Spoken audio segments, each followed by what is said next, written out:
Saudara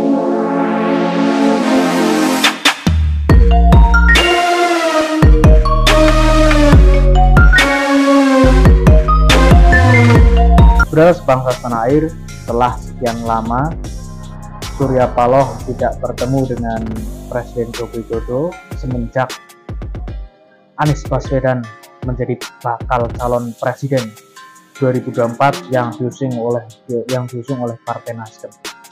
Kini Surya Paloh bertemu dengan sang presiden pada 26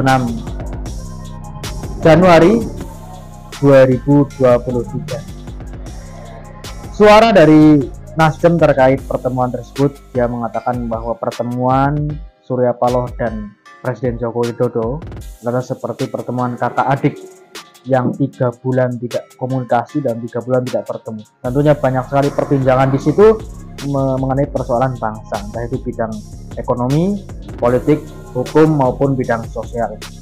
Dan juga tentu tidak mengelak dari kalangan Nasdem bahwa pertemuan Surya Paloh dan Presiden Joko Widodo adalah pertemuan juga membahas pemilu 2024. Saudara sebangsa tanah air, terkait pertemuan tersebut kita akan bacakan dari suara PDIP Perjuangan yang diwakili oleh Sekjen Hasto Kristianto.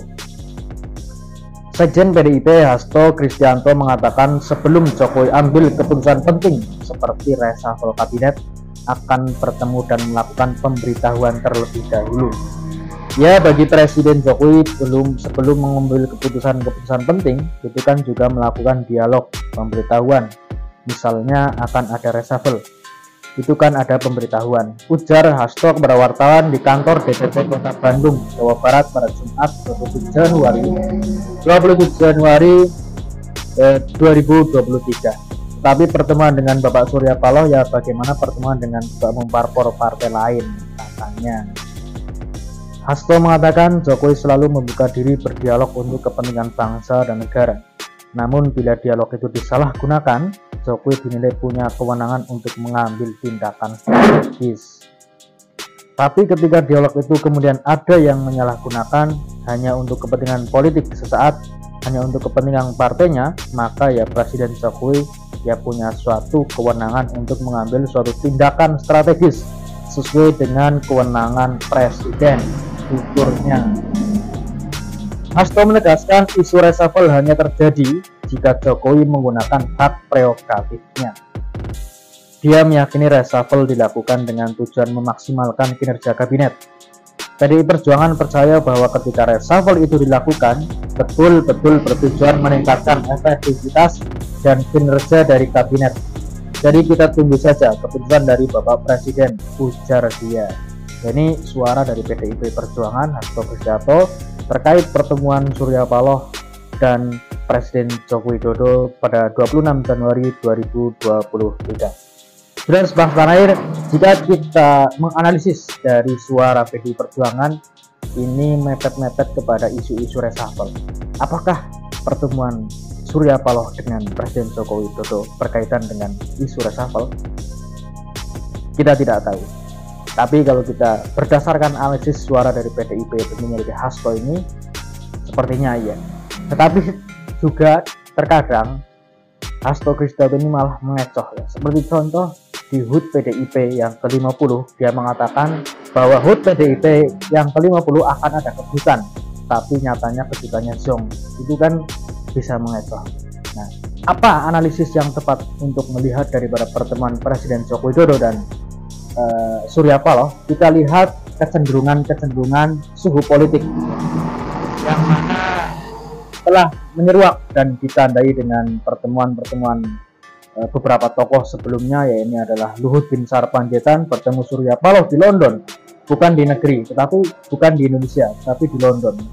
Tentunya itu menjadi suatu target politik, strategi politik yang akan dimainkan oleh Surya Paloh untuk kepentingannya.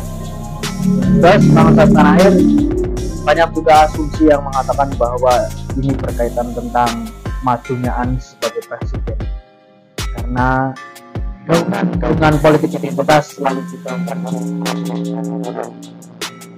entah itu di acara-acara tertentu, seminar-seminar di pertemuan-pertemuan tertentu, bahkan terakhir ketika pada acaranya Partai Bulan Bintang. Itu Jokowi juga sempat sesekali menyinggung daripada politik identitas. Nah, asumsi tidak bisa terbendung bahwa politik identitas mengarah kepada satu calon yang mana ada di belakang sosok capres yang pertama kali dideklarasikan, yaitu adalah Nasdem dan Anies Baswedan. Walaupun sebelum itu ada pendeklarasian dari Prabowo Subianto dan PKB, tapi Prabowo Subianto dan PKB hanya mendeklarasikan kekokohannya dalam menyambut 2024, tidak kepada deklarasi capres maupun cawapres, capres maupun cawapres. Dan kemudian ditegaskan lagi kedua koalisi tersebut dengan membentuk sekretariat bersama, sekretariat PKB dan sekretariat Gerindra. Tentunya ini baru tanggapan dari PDIP dan tanggapan dari Nasdem sendiri. Nasdem diwakili oleh Sugeng Suparwoto, dan suara itu disuarakan juga ketika pertemuan antara PKS, Nasdem dan juga Demokrat di rumah kediaman Anies Baswedan di Lebak Bulus, Jakarta pada 27 Januari 2023. Menarik ya, semakin menarik menjelang Pilpres 2024. Semoga memberikan kedamaian dan kesejukan, dan pertemuan tersebut semoga memberikan titik temu bahwa kepentingan masyarakat, kepentingan rakyat dan persatuan dan Pancasila itu lebih penting di atas segala-galanya. Terima kasih dari saya. Kurang lebih mohon maaf. Assalamualaikum warahmatullahi wabarakatuh. Salam Pancasila.